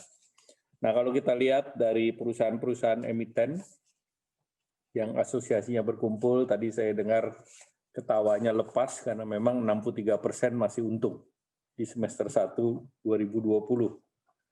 Dan kemudian kita lihat jumlah perusahaan yang merugi ada sekitar 105 perusahaan, atau mungkin dari itu sekitar 25%. Dan perusahaan yang laba diharapkan bisa menjadi mempunyai daya tahan terhadap perekonomian nasional karena perusahaan-perusahaan tersebut adalah leader di bidangnya masing-masing. Kemudian pemerintah mengeluarkan kemarin Perpres 82 terkait dengan pemulihan ekonomi dan untuk penanggulangan penanganan COVID. Nah, itu pemerintah mengeluarkan paket sebesar 695,2 triliun. Dan temanya adalah 6 yang di sebelah kanan. Ya, dan ini program dilanjutkan di 2021 sebesar 356,5 triliun. Sektor kesehatannya adalah 87,5 triliun. Kemudian untuk tahun depan 25,4, untuk perlindungan sosial tahun ini 203,9 triliun, tahun depan 110,2 triliun, insentif usaha 120,6, tahun depan 20,4, UMKM tahun ini 123,4, tahun depan 28,8 triliun, untuk korporasi 53,57, dan tahun depan 14,9, dukungan melalui sektoral dan Pemda sebesar 106, tahun depan meningkat menjadi 136,7 triliun. Nah, program yang dilakukan pemerintah di sektor ekonomi tentu akan ada manfaatnya apabila untuk memerangi COVID dilakukan, yaitu dengan konsisten memakai masker, mencuci tangan, dan menjaga jarak. Di samping itu, pemerintah juga terus melakukan testing ke masyarakat, tracing kepada temuan positif, dan treatment kepada setiap kasus, dan pemerintah juga sudah menyiapkan Perpres 99 untuk peta jalan dan pelaksanaan vaksinasi. Nah, kemudian dukungan dunia usaha dalam program pemulihan ekonomi terdiri dari insentif perpajakan, subsidi UMKM, penempatan dana untuk kredit UMKM dan padat karya, penjaminan UMKM, banpres produktif yang ini diberikan pada UMKM, kemudian pembiayaan kepada korporasi, penjaminan kredit dan PMN kepada BUMN, ditambah lagi terkait dengan subsidi gaji kepada sektor masyarakat ataupun kepada pekerja sebesar 2,4 juta. Kemudian tambahan subsidi bunga KUR sudah diberikan kepada 8,22 juta debitur, baki debitnya adalah 199,39 triliun. Kemudian untuk angsuran pokok yang ditunda itu sebesar 1,46 debitur atau 44 triliun. Kemudian juga diberikan perpanjangan waktu kepada 1,45 juta debitur dengan baki debit 43,78 triliun. Nah, kalau kita lihat penempatan dana di Himbara ini sudah ditingkatkan dari 30 triliun menjadi 47,5 triliun. Dan berdasarkan data Himbara, perusahaan yang sudah memanfaatkan adalah leverage-nya hampir 3 kali, yaitu 160,59 triliun. Kemudian untuk penempatan dana di Bank Pembangunan Daerah, ini 14 triliun, realisasi yang disalurkan 14,76. Tentu ini kita berharap bahwa leverage-nya juga bisa 3 kali. Kemudian di Bank Syariah ditempatkan 3 triliun, realisasi 1,33. Nah, kemudian sektor yang masih agak lambat yaitu yang penjaminan 100 triliun. Nah, ini sektornya adalah pariwisata, elektronik, otomotif, furniture, tekstil, sektor lain. Nah, ini untuk ekspansi di kredit modal kerja antara 10 miliar sampai 1 triliun, di mana beberapa penjaminan sudah dilakukan. Kemudian kalau kita lihat restrukturisasi perbankan, data yang ada yang sudah di UMKM sudah 12,5 juta debitur, senilai 567 triliun, kemudian non-UMKM 808 triliun, dan totalnya 1,1376 triliun. Nah, realisasinya, ini adalah potensinya, realisasinya adalah 360 triliun, non-UMKM 544 triliun, dan totalnya ada 7,5 debitur atau 904,3 triliun.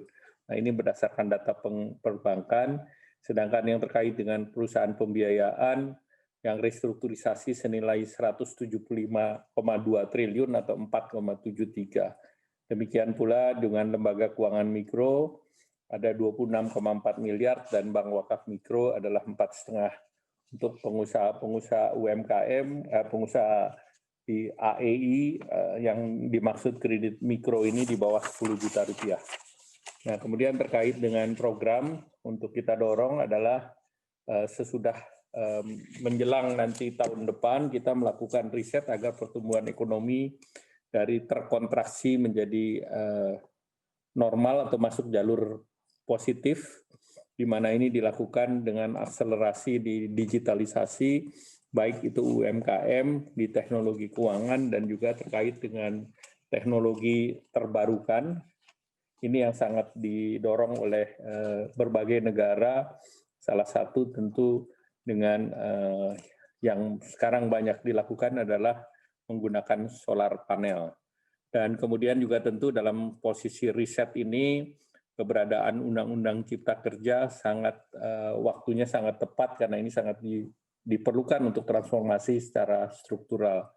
Nah, ini tentu digitalisasi, kemudian kebutuhan pekerja masa mendatang, perubahan preferensi konsumen ini menjadi suatu hal yang diperlukan untuk ke depan, dan kita juga pada saat sekarang terjadi trade war antara China dan Amerika, tentu diharapkan potensi untuk kebijakan China plus one ataupun investasi yang dilakukan di China, mereka memerlukan negara lain agar supply ke negara Amerika misalnya bisa mendapatkan fasilitas yang di China dikenakan biaya masuk 25%, di negara lain diharapkan bisa tidak dikenakan sehingga mempunyai daya saing lebih tinggi.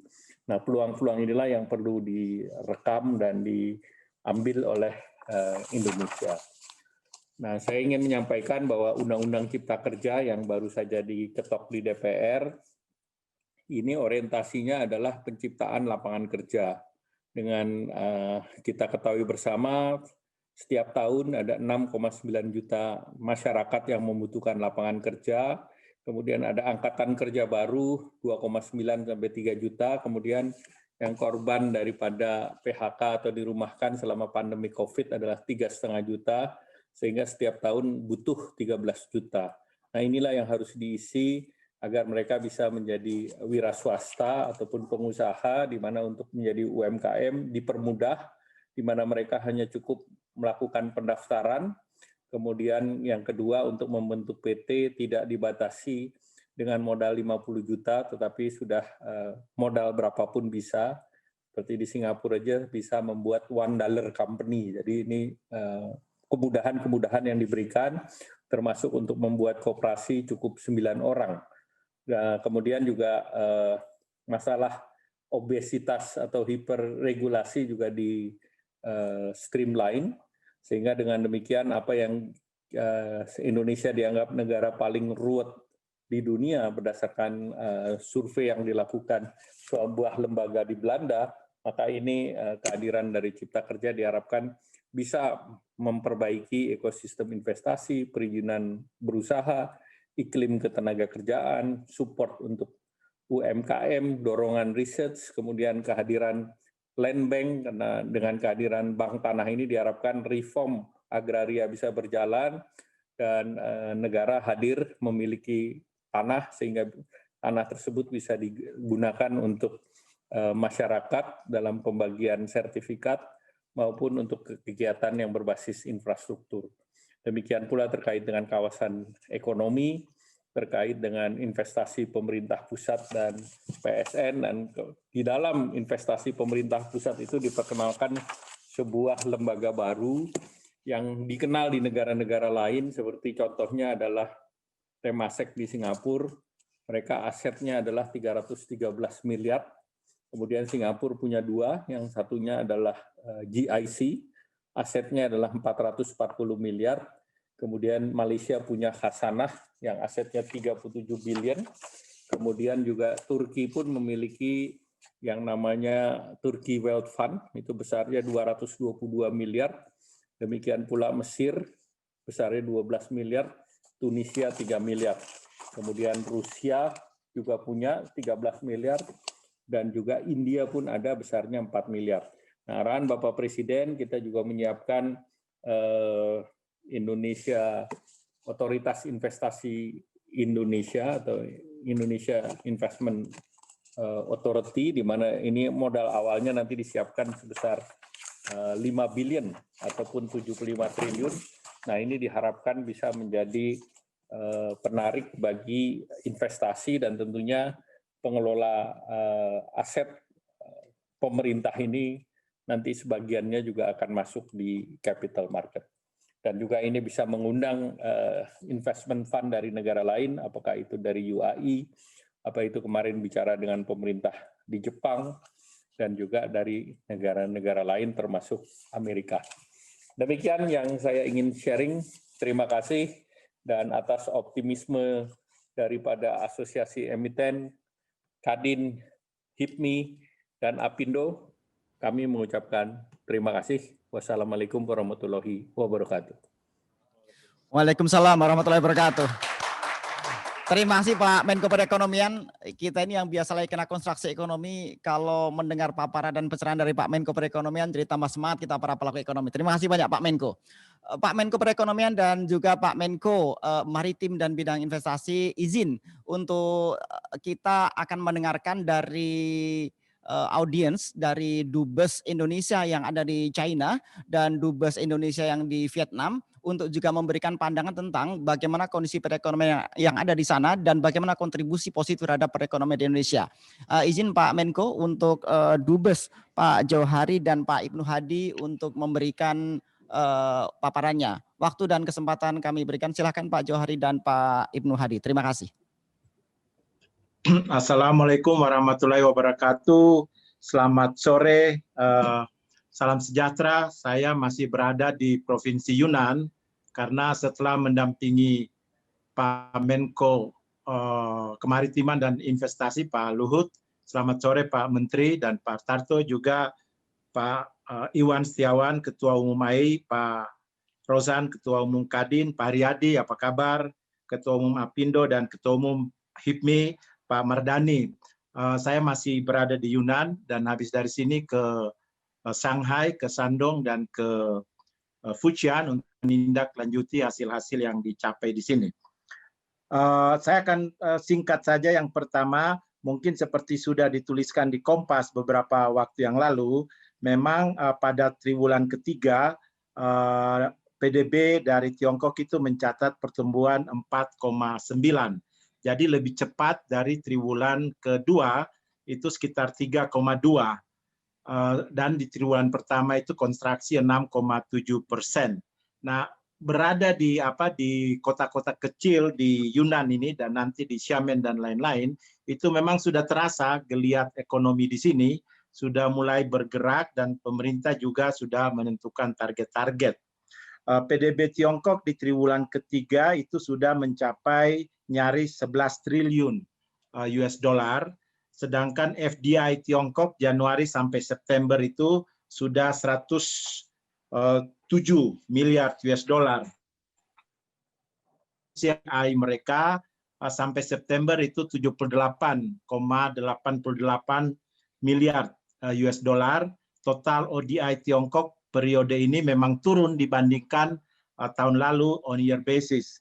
Namun khusus untuk ODI di negara-negara BRI itu mengalami kenaikan sebesar 29,7%, jadi sekitar 13 miliar. Nah, total perdagangan luar negeri Tiongkok periode Januari sampai September itu di 3,45 triliun, jadi naik 0,7% dibandingkan periode yang sama tahun lalu. Total ekspor itu mencapai 1,9 triliun. Sedangkan total impor itu 1,55 triliun. Jadi dari angka-angka tersebut kita melihat bahwa sudah ada pergerakan yang signifikan di Tiongkok. Satu yang menonjol di sini juga adalah digital economy. Jadi kita juga memanfaatkan ini untuk kerjasama baik untuk promosi maupun memasarkan produk-produk Indonesia. Itu juga kemudian terrefleksikan di volume perdagangan antara Indonesia dengan Tiongkok untuk periode Januari sampai Agustus. Ini data dari Kepabeanan Tiongkok. Itu periode tersebut, jadi 8 bulan, itu di angka 48,7 miliar US dollar. Total nilai ekspor Indonesia ke Tiongkok periode Januari sampai Agustus 23,3 miliar US dollar. Jadi ada kenaikan 6,4%. Ini luar biasa ya buat kita karena dalam situasi pandemi itu terrefleksikan. Lalu total nilai import menurun dibanding tahun lalu sebesar 69%. Bukan menurun 11,8%, tetapi defisitnya kemudian menurun 67,8%. Jadi total nilai import dari Tiongkok sekarang 25,4. Kalau tren ini terus diharapkan by the end of this year itu kita akan mengalami defisit perdagangan yang signifikan menurunnya dibandingkan dengan tahun lalu. Kalau di bidang investasi realisasi sampai dengan Juli, jadi semester 1, itu saya kira naik 9% dibandingkan tahun lalu, jadi sekarang totalnya 2,4 miliar. Saya kira seperti sudah disampaikan oleh Pak Menteri Maritim dan Investasi tadi, luar biasa hasil pembicaraan di Tencong di sini, baik pada tingkat pemerintah maupun pada tingkat swasta, khususnya dengan investor-investor yang akan meningkatkan investasinya di Indonesia maupun calon-calon investor baru.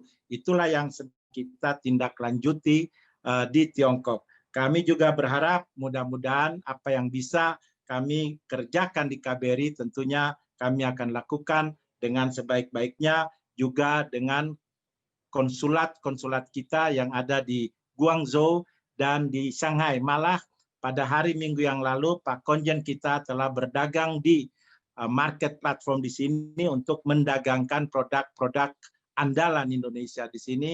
Kita sedang berbicara juga dengan beberapa marketplace yang leading di sini untuk berkolaborasi dengan Indonesia untuk memasarkan produk-produk Indonesia.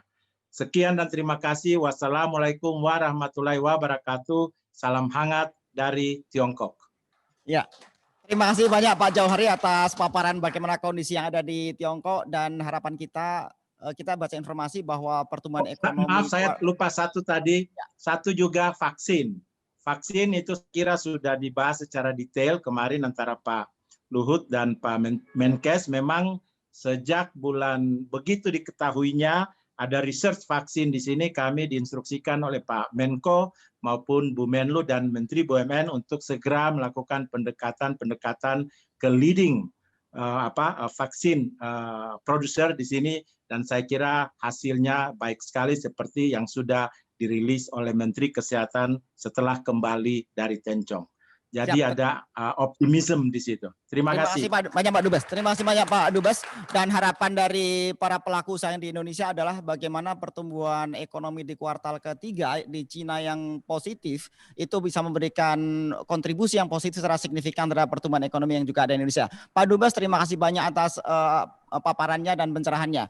Untuk selanjutnya untuk Pak Dubes Indonesia yang di Vietnam, Bapak Ibnu Hadi, kami persilahkan. Terima kasih.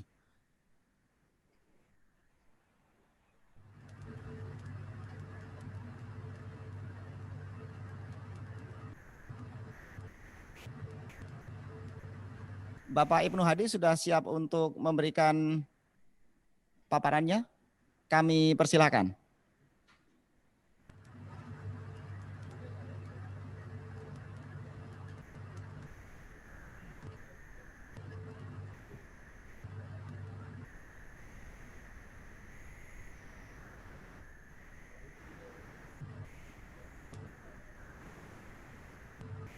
Bapak Ibnu Hadi? Oke, sambil oke. Ya. Kami persilahkan tim admin siap membantu untuk di-unmute. Oke.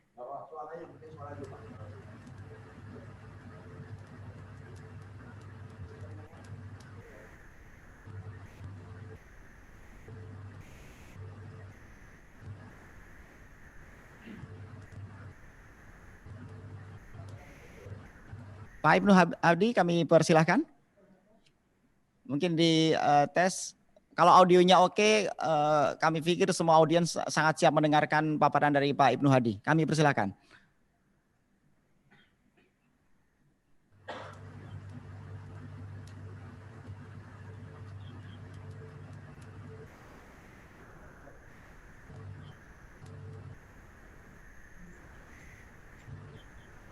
Ya. Sepertinya ada kendala koneksi. Oke. Ya.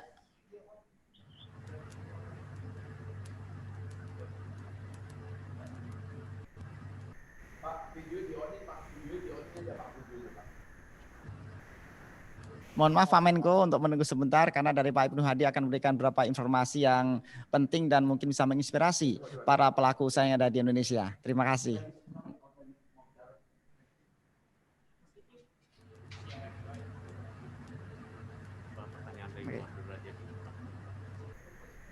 Ya, sambil menunggu koneksi dari Pak Dubes Indonesia yang ada di Vietnam, dari Pak Ibnu Hadi, mungkin dari para panelis, dari tim yang ada di panelis memberikan diskusi kepada Pak Menko, Pak Menko. Oke. Ya.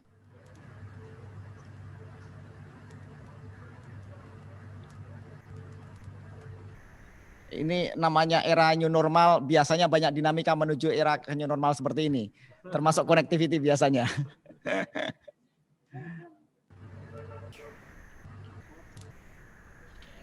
Izin untuk selanjutnya. Ya, kalau misalnya juga ada pertanyaan untuk para duta besar misalnya, karena kita lihat di sini banyak sekali ada duta besar Indonesia untuk Malaysia, Pak Hermono juga kita lihat ada di room.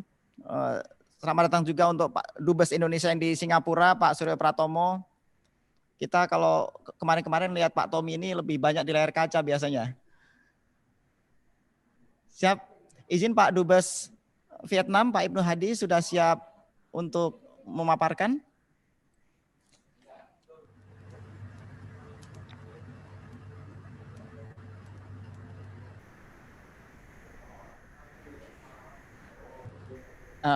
Oke. Berarti kita lanjutkan.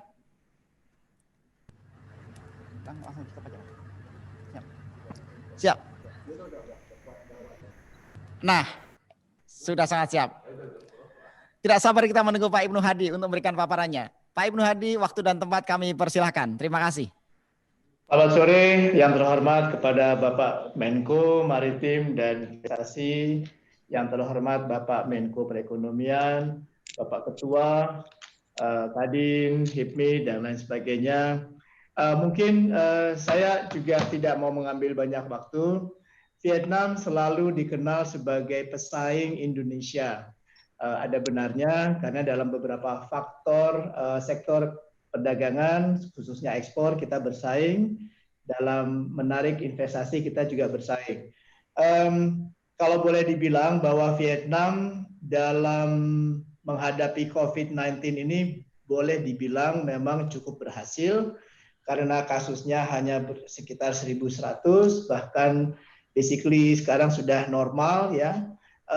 Mungkin kelebihan dari Vietnam kalau kita bandingkan dengan negara-negara lain adalah begitu kasusnya timbul dia langsung bisa melakukan isolasi sampai ke lockdown sehingga jumlahnya tidak banyak, dan sekarang basically COVID-19 itu sudah berlalu sehingga kegiatan ekonomi sudah berjalan seperti normal kembali, minus mobilitas manusia secara internasional.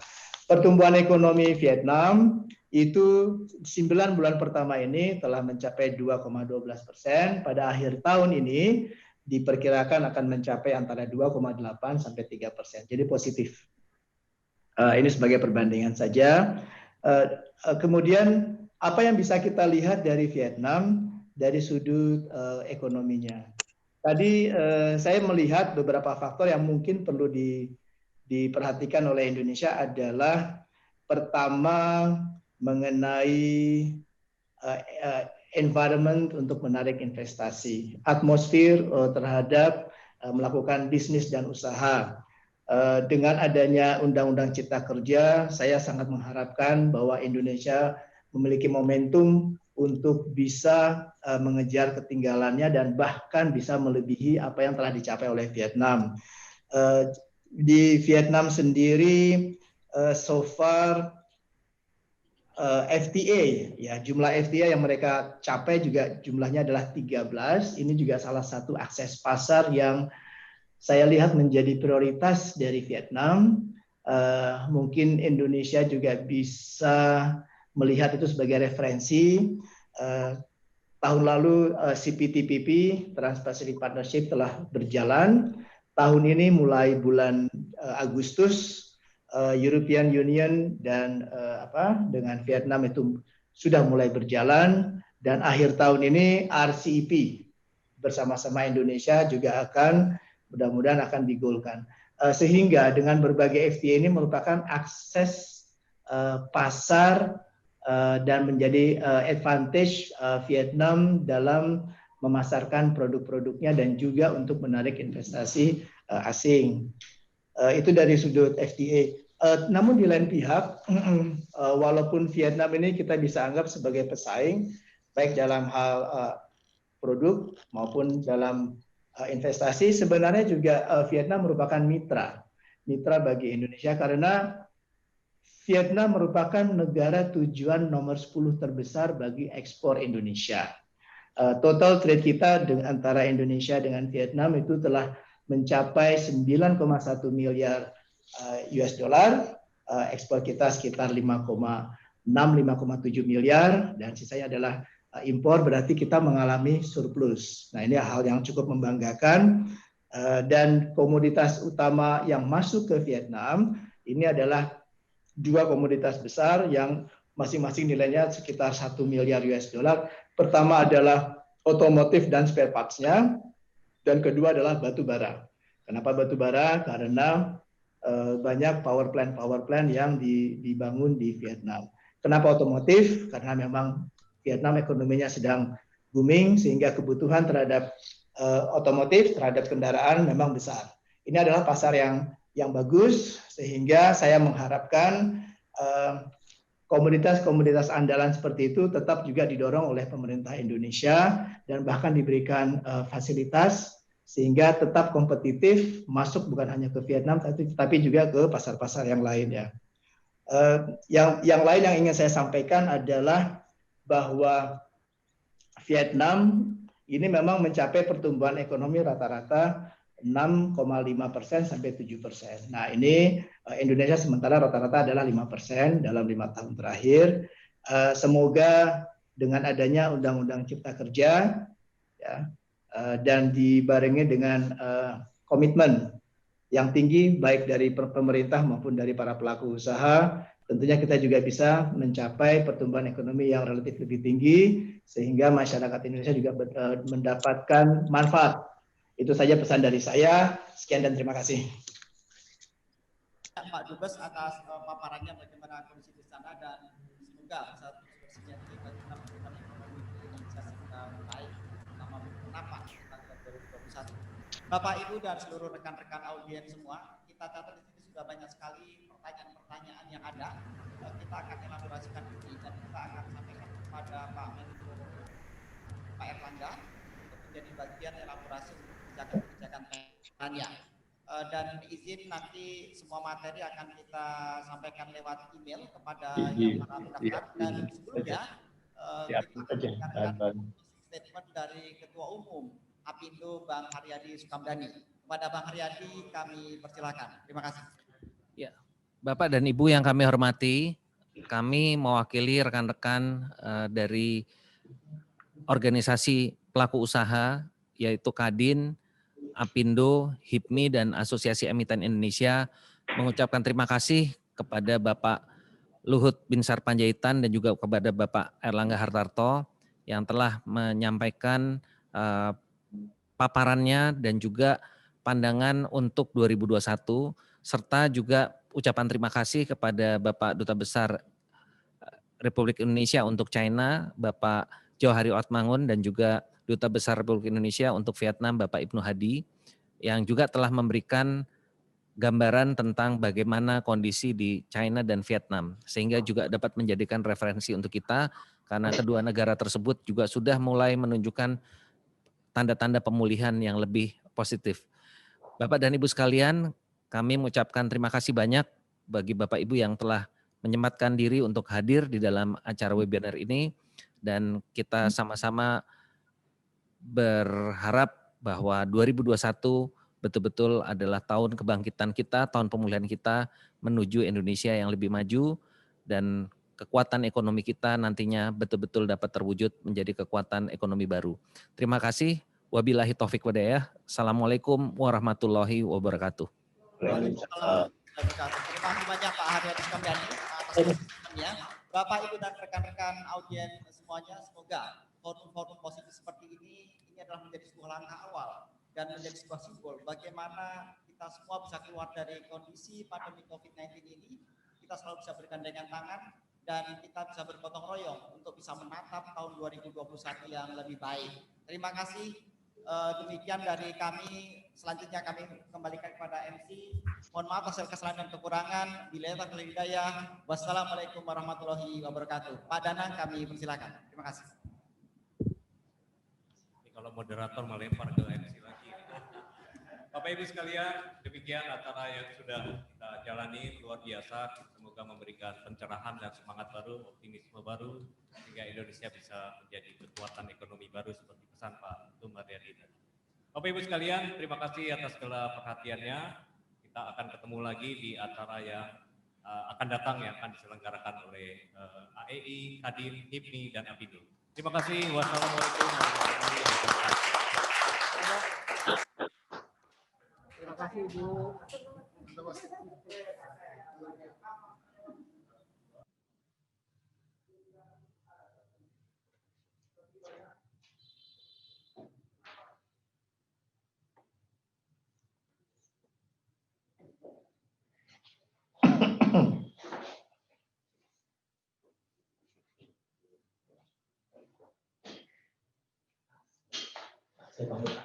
Ya, oke. Terima kasih ya.